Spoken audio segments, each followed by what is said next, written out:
ওয়া উম্মিহি ওয়া আবিহি, যে মায়ের পেটে 10 মাস আমি ছিলাম, যে মা আমি ঘরে না গেলে ঘুমায় না, আমি না খেলে মা খেতে চায় না, আমার জন্য আমার মায়ের প্রাণ, আমার মায়ের জন্য আমার প্রাণ, কত ভালোবাসাবাসী। ওই মা আমাকে দেখে চিনবে না,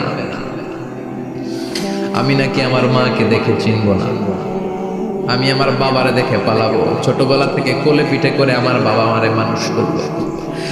বাবাকে কত ভালোবাসি, বাবার সাথে কত ভালোবাসার গল্প, এই বাবারে দেখে আমি দৌড় দিব, বাবা আমারে দেখে দৌড়াবে। ওয়া সাহিবাতিহি ওয়া বানি, সাহিবা মানে প্রিয়তমা স্ত্রী, যার সাথে এত ভালোবাসা এত খুনষ্টি, তারে দেখে আমি পালাবো। ওয়া বানি, আমার সন্তান, যেই সন্তানের জন্য আমি আমার জীবনও দিতে রাজি, ঠিক কিনা? সন্তানকে দেখে আমি দৌড়, আব্বু বলে ডাক দিল আমি চিনব না, আমার মেয়েটা আমারে ডাকলে নাকি আমি চিনব না, আমার মেয়েও আমারে চিনবে না। ইয়াউমা ইয়াফিরুল মারউ মিন আখিহি ওয়া উম্মিহি ওয়া আবিহি ওয়া সাহিবাতিহি ওয়া বানিহি লিকুল্লি ইমরিইন মিনহুম ইয়াউমাইযিন শাআনুন ইউগনিহি। বিশ্বনবী বললেন, আয়েশা, সেদিনটা আজকের দিনের মতো নয়, ভয়ঙ্কর একটা দিন হবে। বাবা ছেলেরে চিনবে না, ছেলে বাবারে চিনবে না, মা তার মেয়েরে চিনবে না, মেয়ে তার মারে চিনবে না। মা আর মেয়ের ভালোবাসার চেয়ে বড় ভালোবাসা হতে পারে? বাবা ছেলের ভালোবাসার চেয়ে বড় ভালোবাসা? স্বামী স্ত্রীর ভালোবাসার চাইতে বড় ভালোবাসা দুনিয়ায় আছে? স্বামী স্ত্রীরে চিনবে না, স্ত্রী স্বামীকে চিনবে না,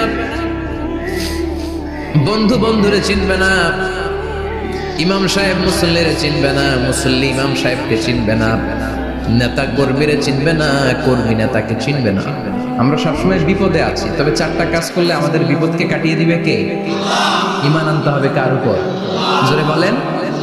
ঈমান হতে হবে পাক্কা ঈমান।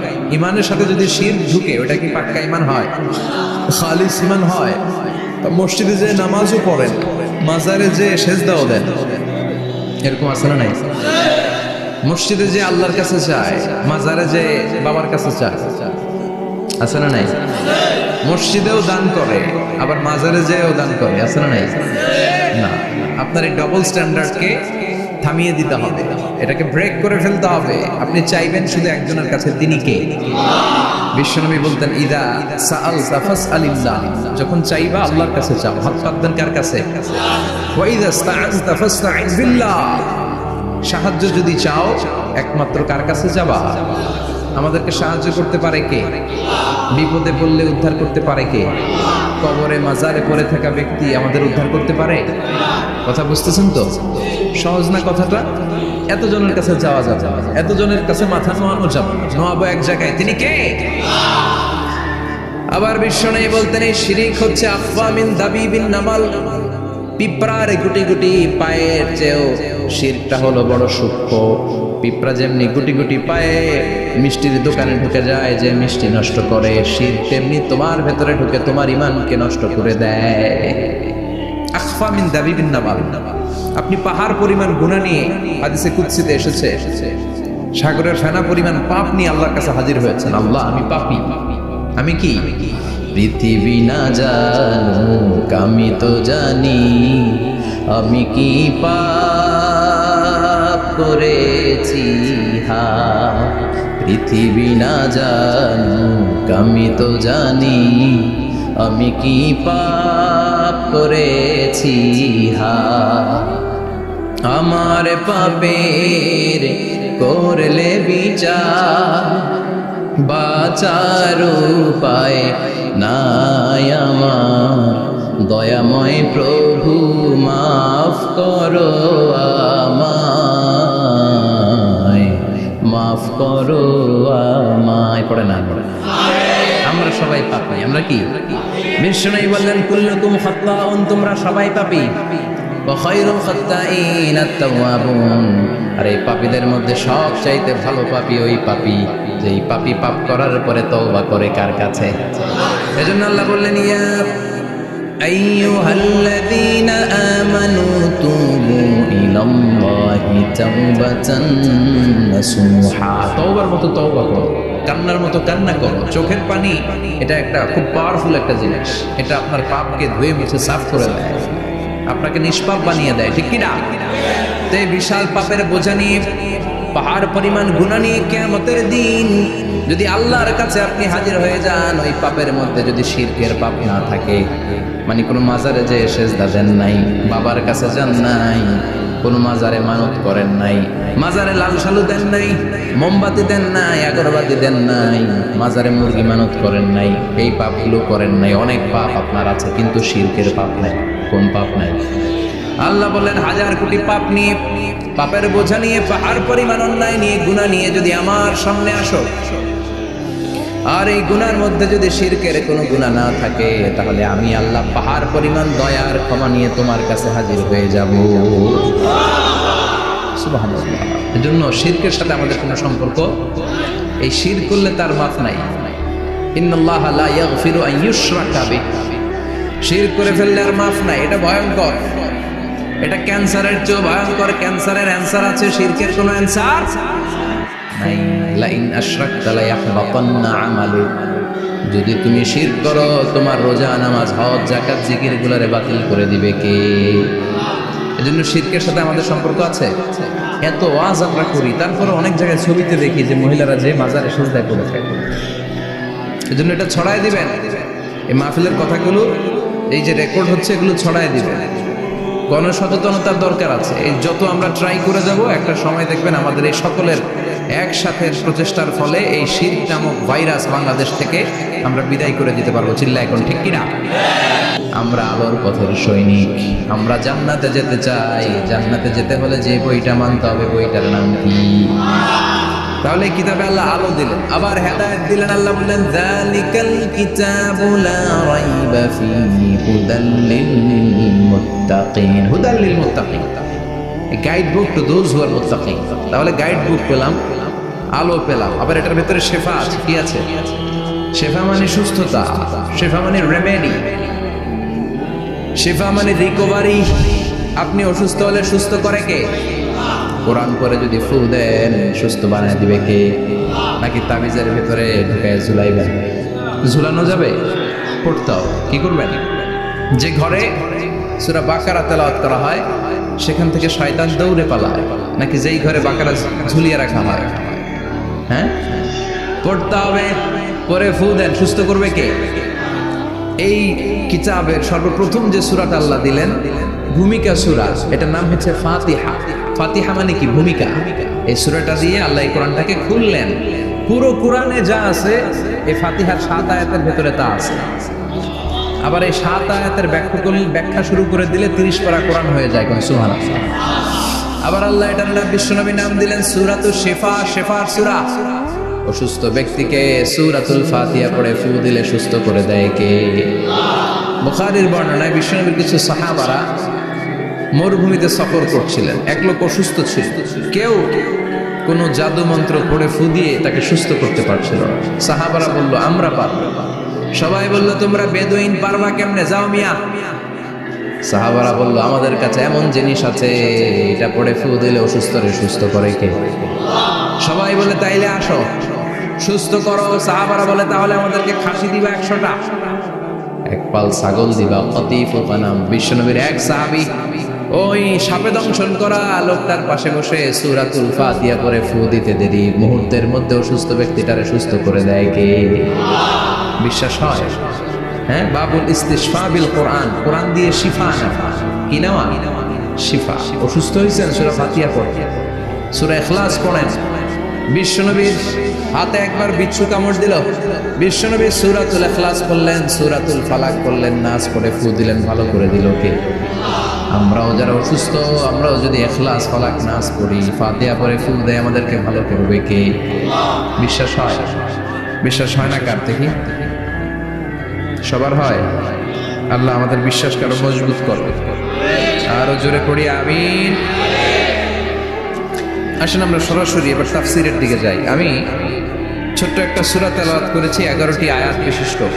সূরাটার নাম সূরাতু আল কারিআ। কি নাম? সবাই বলেন, সবাই বলেন কি নাম? আল কারিআ। মাক্কি সূরা। কি সূরা? সবাই বলেন, মনে রাখতে হবে। এই যে উনি সূরা আসর থেকে কি বললো, কি পয়েন্টস গুলো নিয়ে যেতে হবে, যে এটা এটা এটা। সূরাতুল কারিয়ার কি পয়েন্টস গুলো কি নিয়ে যেতে হবে, এইটা এটা এটা। সূরা ফাতিহার মধ্যে আল্লাহ বেসিক কি কি পয়েন্ট হাইলাইট করেছে, এগুলো আমাদেরকে শিখে যেতে হবে। তা না হলে শুধু আসলাম, স্লোগান দিলাম, কাঁদলাম, মোনাজাত ধরে জিলাপি নিয়ে চলে গেল, কোনো লাভ হইল? কথা বলেন। তো আমরা যে সূরাটা থেকে আজকে কথা শুনতে চাই, সূরাটার নাম হচ্ছে, সবাই বলেন, আল কারিয়া। আল কারিয়া মানে বিকট আওয়াজ। আল কারিয়া মানে কি? ভয়ঙ্কর একটা বিকট শব্দ করা হবে কিয়ামত তৈরির জন্য। ওই শব্দটা বাজানোর জন্য রব্বুল আলামিন একজন ফেরেশতা বানিয়েছেন, নাম হলো ইসরাফিল। নাম কি? ওই ফেরেশতার পা হচ্ছে জমিনের নিচে, মাথা হলো আকাশের উপরে। ওই কিয়ামতের দিন ইদা নুফিখা ফিস-সূরি নাফখা ওয়াহিদা, যখন ওই সিংহার মধ্যে ফুৎকার দেয়া হবে, আল কারিয়া, বিকট আওয়াজটা হবে। এই ফেরেশতার নাম হচ্ছে মালাকুস সূর, সিংহার ফেরেশতা। এই ফেরেশতার নাম ইসরাফিল। ফেরেশতার নাম, সবাই বলেন। এই বিশাল ফেরেশতাকে 3টা হুইসেল দেওয়ার জন্য আল্লাহ বানিয়েছেন। কয়টা? সবাই বলেন। তার ডিউটি হচ্ছে 3টা হুইসেল দিবে, হর্ন বাজাবে 3টা। গাড়িতে সামনে জ্যাম হয়ে গেলে ড্রাইভাররা কি করে? হর্ন দেয়। সে একটা হর্ন দিবে, একটা হুইসেল দিবে, একটা ড্রাম বিট বাজাবে। ওটাকে আরবিতে বলে সূর। ইদা নুফিখা ফিস-সূরি নাফখাতান ওয়াহিদা, যখন তিনি প্রথম হুইসেলটা বাজাবেন, রব্বুল আলামিন ওনারে বানালেন 3টা হুইসেল দেওয়ার জন্য, বিশাল আকৃতির ফেরেশতা। এই ফেরেশতাকে সৃষ্টি করার পর থেকে 2 ঠোঁটের মাঝখানে হুইসেলটা নিয়ে ফেরেশতা আল্লাহর আরশের দিকে তাকিয়ে আছে। He is just waiting for the green signal. আল্লাহর অর্ডার কখন আসবে? আসলেই একটা ফু দিবে। সুবহানাল্লাহ কইবেন না? এই ফুটা দেওয়ার জন্য সে এখনো, ঠিক যে মুহূর্তে আমরা এখন তাফসীর শুনছি, সেই মুহূর্তে ইসরাফিল কি করতেছে? 2 ঠোঁটের মাঝখানে ওই হুইসেলটাকে রেখে জাস্ট অবজার্ভিং দ্য আরশ, আরশের দিকে তাকিয়ে আছে। যখন আল্লাহ বলবে শুরু করো, প্রসিড, মুহূর্তের মধ্যে হুইসেল বাজাবে। আর ওই হুইসেলের আওয়াজটাকে আরবিতে বলে আল কারিয়া। কি বলে? বুঝতে পারছেন? এবার সহজ হয়ে গেছে না? নরম হয়ে আসতেছে না সূরাটা? আল কারিয়া তার মানে বিকট আওয়াজ, বিকট হর্ন বাজানো হবে, ট্রাম্পিট দেয়া হবে, বিকট হুইসেল দেয়া হবে। এই আওয়াজটা দুনিয়ার দপ্তরির ঘন্টা বাজানোর আওয়াজের মতো না। এই আওয়াজটা ট্রাকের টায়ার পাংচার হলে যে আওয়াজ, ওইটার মতো না। বৃষ্টির সময় বজ্রপাতের যে আওয়াজ, ওইটার মতো না। ওই আওয়াজটা পৃথিবীর মুখে সবচাইতে ভয়ঙ্করতম আওয়াজ, ঠিক কিনা? ভয়ঙ্কর একটা আওয়াজ হবে, বজ্রটিনা, মহাপ্রলয়ের আওয়াজ। একটা আওয়াজে সব লন্ডভন্ড হয়ে যাবে, একটা আওয়াজে সব লন্ডভন্ড হয়ে যাবে। এজন্য ওই আওয়াজটাকে ডেডিকেট করে আল্লাহ কোরআনে একটা সূরা দিয়েছেন। সূরাটার নাম, কথা কয় না, কি নাম? আল কারিয়া। আল কারিয়া, মানুষের দৃষ্টি আকর্ষণের জন্য আল্লাহ এই শব্দটাকে সূরার প্রারম্ভে 3 বার বললেন। কয়বার?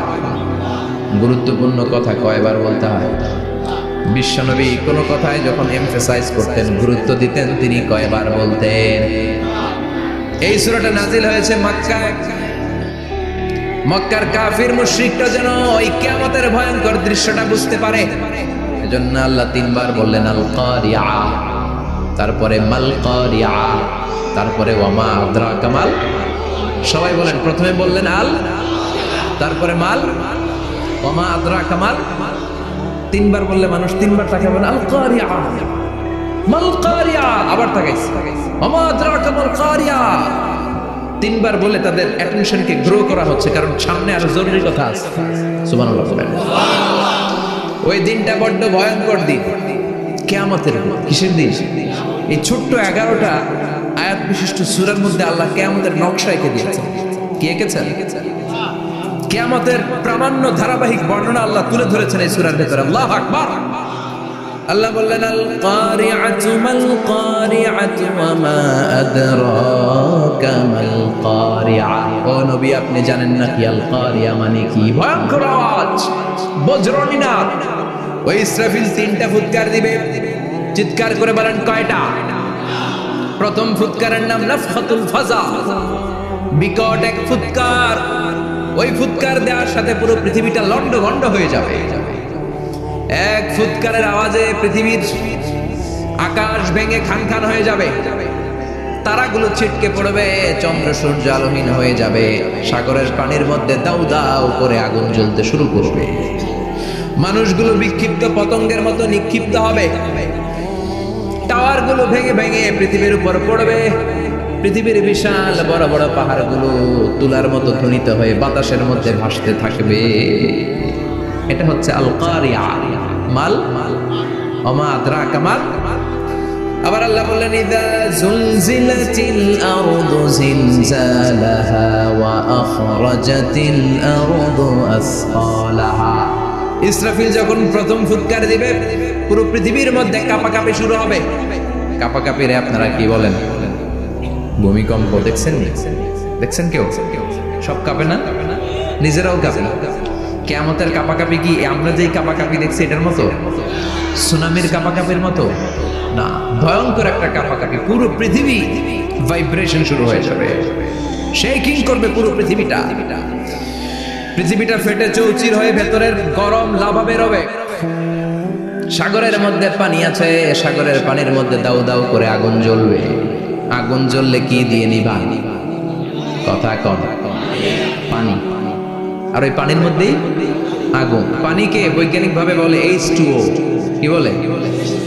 এই H2O নিয়ে কত কাণ্ড, হ্যাঁ, এই দেশে। আল্লাহ হেদায়েত দাও। আসলে পড়েন আমিন। তার মানে হাইড্রোজেন থাকে দুইটা, হাইড্রোজেনের দুইটা মলিকিউল আর অক্সিজেনের একটা মলিকিউল। তো এই দুইটা গ্যাস একসাথে হলে পানি হয়ে যায়। কিন্তু একসাথে আমরা বানাতে পারি? বানিয়ে পাঠাইছে কে? কথা বলেন কে? তো আল্লাহ যখন ইযা যুলজিলাতিল আরদু জিলজালাহা, কিয়ামতের ওই আল কারিয়া মাল কারিয়ার সময় পৃথিবীটারে ধরে যে একটা ঝাঁকুনি দিবে, ওই ঝাঁকুনিতে পাহাড়গুলো থাকবে। কথা বলেন। পৃথিবীর সবচেয়ে বড় পাহাড় ৮৮৫০ মিটারের মাউন্ট এভারেস্ট ভেঙে খান খান হয়ে যাবে, টুকরা টুকরা হয়ে যাবে। ইউরোপের সবচেয়ে বড় পাহাড়ের নাম হচ্ছে আল্পস মাউন্টেন, আল্পস পর্বতমালা। আমেরিকার সবচেয়ে বড় মাউন্টেন রেঞ্জ হচ্ছে আলাস্কা। থাকবে এগুলা? তুর পাহাড় আরব বিশ্বের বিশাল এক পাহাড় থাকবে। বাংলাদেশের গারো পাহাড়, কেউকারাডাং, তাজিংডং, বিজয়, চিম্বু, নাম শুনছেন? গেছেন আপনারা? কি বিশাল বান্দরবানে পাহাড়। আল্লাহ যখন ইযা যুলজিলাতিল আরদু জিলজালাহা বলে একটা কাঁপুনি দিবে, টিকবে? কথা কন, কথা কন। আবার পৃথিবীর বড় বড় টাওয়ার, বুর্জ আল খলিফা, বিশাল লম্বা tower, kingdom tower, Shanghai tower, Petronas twin tower, তাইপেডাং 101, এই যে বিল্ডিং গুলো টিকবে? কথা বলেন। এজন্য আল্লাহ বললেন আল কারিআতু মাল কারিআতু ওয়া মা আদরাকা মাল কারিআ ইয়াওমা ইয়াকুনুন নাসু কাল ফারাশিল মাবথুস ওয়া তাকুনুল জিবালু কাল ইহনিল মানফুশ। আল্লাহু আকবার। আবার আল্লাহ বললেন ইযা রুজ্জাতিল আরদু রাজ্জান ওয়া বুসাতিল জিবালু বাসসা। কিয়ামতের এই বিকট শব্দটা যখন ইসরাফিল ফেরেশতা দিয়ে ফেলবে, তারাগুলো ছিন্ন বিচ্ছিন্ন হয়ে যাবে, ছিটকে পড়বে, আকাশ সংকুচিত হয়ে যাবে। কাগজের টুকরা আমরা হাতের মধ্যে নিয়ে কাগজটারে যেমনি ভাঁজ করি, কিয়ামতের এই প্রথম ধাক্কায় আকাশটারে ভাঁজ করে ফেলবে কে? কথা বলেন। ইয়াওমা নাকবিস সামাআ কাতাইয়িস সিজিল্লি লিল কুতুব। কাগজ যেমনি তোমরা ভাঁজ করো, কাগজ যেমনি সহজে তোমরা হাতের মধ্যে গুটিয়ে নাও, আকাশটারে সেদিন গুটিয়ে নিবে কে? فإذا برق البصر وخسف القمر وجمع الشمس والقمر يقول الإنسان أين المفر। সেদিন মানুষের চোখ হবে ছানা বড়া, চন্দ্র সূর্যে কোনো আলো নাই, দিক বিদিক পেরেশানের মতো মানুষ দৌড় দিবে, আর সবার মুখে একটাই চিৎকার, আইনাল মাফার, ওয়্যার দ্য ওয়ে আউট, জামু কই? সব জায়গায় একই অবস্থা। কথা কন। কিয়ামতের ঝাঁকুনি যখন হবে শুধু বাংলাদেশে হবে, ইন্ডিয়ায় হবে না, হবে সৌদি আরবে হবে না, কাতারে হবে না, আমেরিকায় হবে না, গোটা বিশ্বটারে একবারে ঝাঁকুনি দিবে কে?